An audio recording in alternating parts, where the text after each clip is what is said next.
Welcome friends. अगर आप वज़न कम करने की कोशिश करते करते थक चुके हैं, डाइट शुरू करते हैं, 5 दिन बाद छोड़ देते हैं, जिम ज्वाइन करते हैं, फिर मोटिवेशन ख़त्म हो जाता है, तो शायद समस्या आपकी इच्छा शक्ति में नहीं है, समस्या है आपकी पाचन अग्नि में। आयुर्वेद के अनुसार जब शरीर की अग्नि कमज़ोर हो जाती है तो खाना एनर्जी नहीं बनाती, वो आमा यानी टॉक्सिन्स बनकर जमा होने लग जाता है और वही धीरे धीरे बेली फैट, थकान, सूजन और हार्मोनल इम्बैलेंस का कारण बन जाता है। आज मैं आपको एक ऐसा प्राचीन आयुर्वेदिक काढ़ा बताऊंगा जो सिर्फ वजन कम नहीं करता बल्कि शरीर का संतुलन को वापस लाता है। पहला, आयुर्वेदा क्या कहता है? आयुर्वेद जिसकी जड़ें हजारों साल पुरानी है और जिसे चरका और सुश्रुता जैसे महान आचार्यों ने विस्तार दिया है, कहता है हमारा शरीर 3 दोषों से चलता है, वात, पित्त और कफ। जब कफ बढ़ जाता है और पाचन की अग्नि धीमी हो जाती है तो शरीर में सूजन, चर्बी, इस टाइप की प्रॉब्लम्स होने लगती है। यानी फैट दुश्मन नहीं है, यह सिर्फ इम्बैलेंस का परिणाम है। आयुर्वेद क्रैश डाइटिंग नहीं सिखाता, ये कहता है अग्नि को जगाओ, शरीर खुद संतुलित हो जाएगा। जब अग्नि मजबूत होती है तो शरीर नेचुरली डिटॉक्स करने लग जाता है, फ्लो वापस आता है और संतुलन अपने आप बनने लग जाता है। दूसरा, अग्नि और आमा की गहराई। अग्नि सिर्फ पेट की आग नहीं है, ये आपकी मेटाबॉलिक इंटेलिजेंस है। जब आप देर रात खाते हैं, स्ट्रेस में खाते हैं, प्रोसेस्ड फूड खाते हैं तो अग्नि कमज़ोर हो जाती है, यानी अधपचा भोजन यानी आमा शरीर में स्टिकी लेयर की तरह जमा हो जाता है। धीरे धीरे ये मेटाबॉलिज्म को धीमा करता है और फैट सेल्स को बढ़ा देता है। तो सवाल ये नहीं है कि कितनी कैलोरीज खाई, सवाल ये है कि आपकी अग्नि कितनी मजबूत है।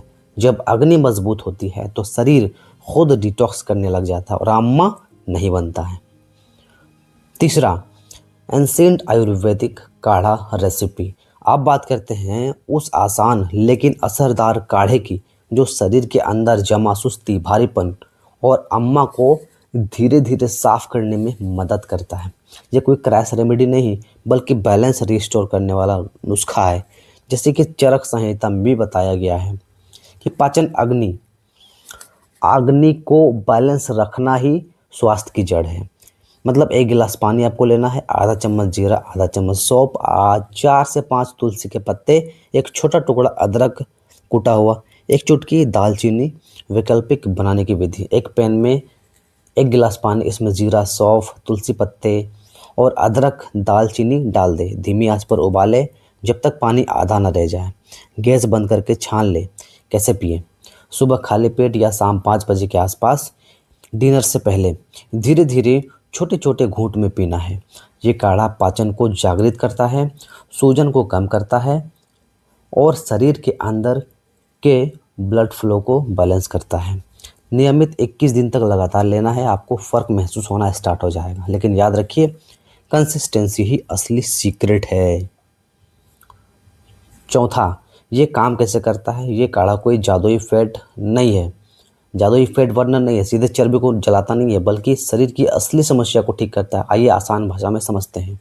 जीरा पाचन को तेज करता है और पेट का भारीपन कम करता है। सौंफ पेट की सूजन कम करती है और ठंडक देती है।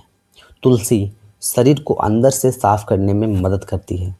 अदरक मेटाबॉलिज्म को एक्टिव करती है और सुस्ती को हटाती है। दालचीनी ब्लड शुगर को संतुलित रखती है जिससे बेवजह फैट जमा नहीं होता। याद रखें, ये काढ़ा चर्बी को ऊपर से काम नहीं करता, ऊपर पे काम नहीं करता, ये अंदर से शरीर को संतुलित करता है और जब अंदर की गड़बड़ी को ठीक करता है तो रिजल्ट लंबे समय तक टिकता है। पांचवा, 21 डे हीलिंग शेड्यूल। अगर आप सच में परिणाम चाहते हैं तो सिर्फ काढ़ा पीना ही काफ़ी नहीं है। इन 3 आसान नियमों को लगातार 21 दिन तक अपनाना है। 1, रात 8 बजे के बाद भारी खाना नहीं खाना है। दूसरा, सुबह उठते ही 1 गिलास गुनगुना पानी पीना है। तीसरा, खाना खाते समय मोबाइल से दूरी बनाना है।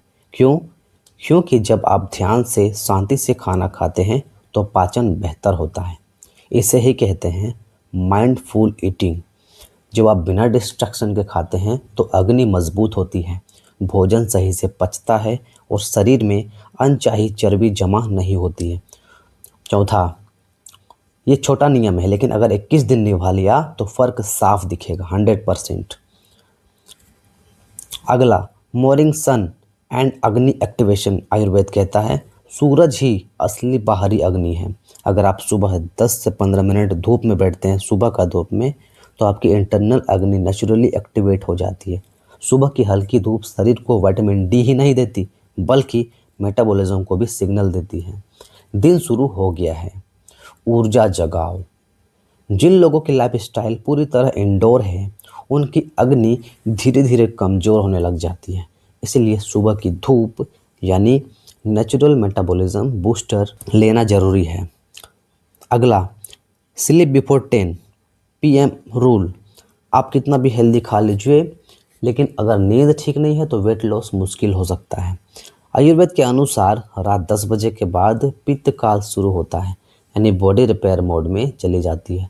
अगर आप 12 से 1 बजे तक जागते रहते हैं तो बॉडी रिपेयर की जगह स्ट्रेस हार्मोन्स बढ़ने लग जाते हैं और स्ट्रेस हार्मोन्स यानी बेली फैट स्टोरेज। इसलिए एक सिंपल रूल 10 से 10:30 तक सो जाए, यानी 10 से 10:30 बजे तक सो जाए।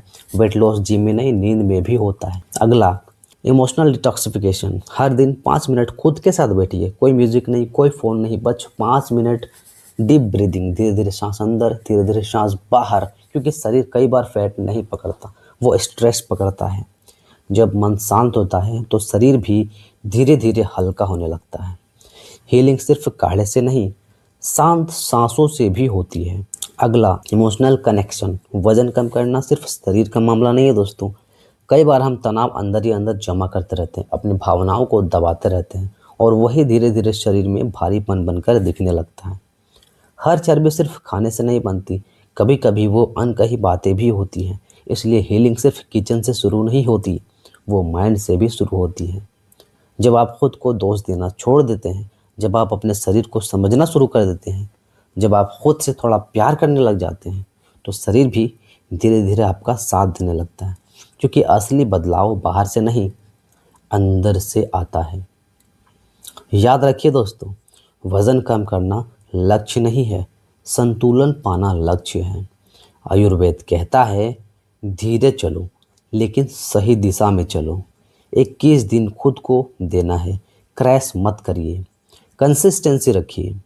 क्योंकि हीलिंग बाहर नहीं मिलती, वो आपके अंदर जागती है।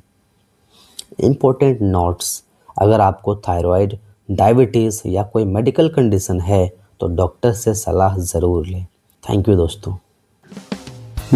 अगर हमारा वीडियो अच्छा लगा हो तो हमारे चैनल को लाइक और सब्सक्राइब जरूर कर दें। साथ ही साथ बेल आइकन को प्रेस कर दें ताकि मैं इस तरह का वीडियोस जब भी बनाऊं तो सबसे पहले आप तक पहुंच सके और आप देख सकें। Thank you.